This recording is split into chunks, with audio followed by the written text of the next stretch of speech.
یہ کوئی ضروری نہیں ہے نہ مستورات کی جماعت سے بھی کہا جاتا ہے آپ ہرگز یہ نہ سمجھیں کہ آپ کی مستورات کی جماعت ہے آپ مردوں سے متعلق کوئی کام نہیں کریں گے. مردوں کی جماعتوں کو بھی یہ پابند بنایا جا رہا ہے کہ ہرگز یہ خیال نہ کریں کہ بھئی ہماری تو مردوں کی جماعت ہے مستورات کا تو کوئی کام ہم نہیں کریں گے کہ نہیں. السلام علیکم سامعین. 5 جمادی الاولیٰ اور 20 نومبر ہے. خبر کا عنوان ہے تبلیغی جماعت کا اجتماع.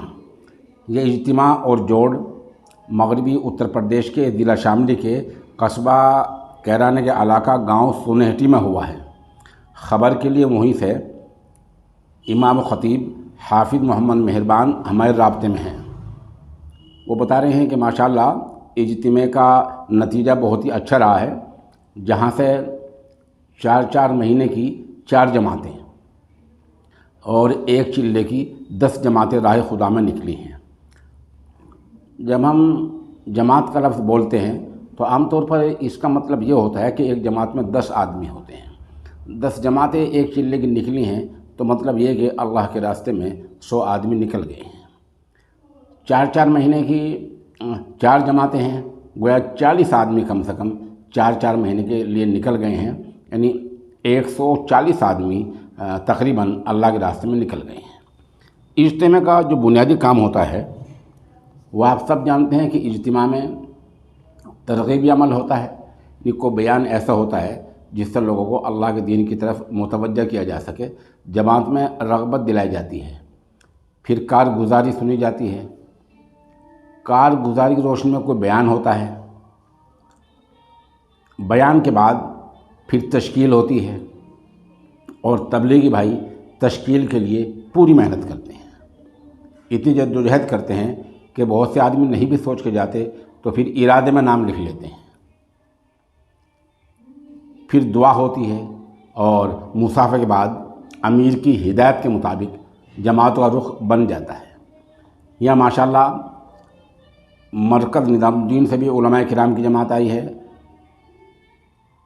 مولانا کفایت اللہ صاحب نے یہاں دعا کرائی ہے اور حضرت کا بیان بھی ہوا ہے.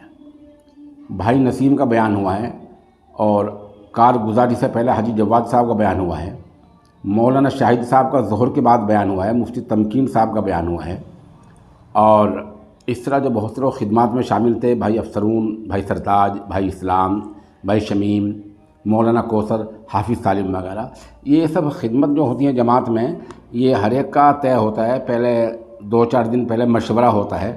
مشورے میں جو طے پا جاتا ہے پھر اس کے مطابق جماعت والے اس پر عمل کیا کرتے ہیں.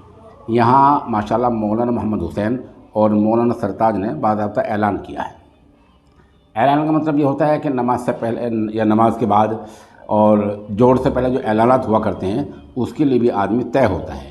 تو جماعت کا جو بنیادی مقصد ہے وہ اللہ کے راستے میں نکلنا اور وہاں جا کر لوگوں کو اللہ کی طرف بلانا.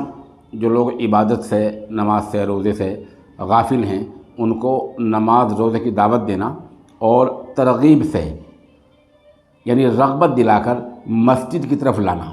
اس کے لیے جب جماعت جاتی ہے تو 1-2 آدمی مسجد میں دعا کے لیے بیٹھ جاتے ہیں, کچھ آدمی گشت کے لیے نکل جاتے ہیں اور پھر اس متعلقہ آدمی کو یا چند آدمی کو لے کر مسجد میں آتے ہیں.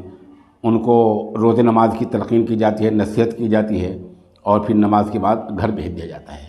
تو جماعت کا جو بنیادی مقصد ہے وہ یہ ہے کہ اللہ نے ہمیں کیوں پیدا کیا ہے, کس لیے پیدا کیا ہے. جماعت والے اس کو سمجھایا کرتے ہیں. بہرحال سنہٹی میں جو اجتماع ہوا ہے وہ حضرت مولانا کفایت اللہ کی دعا پر مکمل ہو گیا ہے. اور جیسا میں نے بتایا کہ جوڑ گرچہ بہت چھوٹا تھا اور لیکن اپنے مقصد کے اعتبار سے نہایت کامیاب رہا ہے, جہاں سے چلے کی 10 جماعتیں نکلی ہیں اور 4 مہینے کی 4 جماعتیں نکلی ہیں. اس خبر کے لیے ہم حافظ مہربان صاحب کے نہایت شکر گزار ہیں. موقع کی 2 ویڈیوز پیش خدمت ہیں.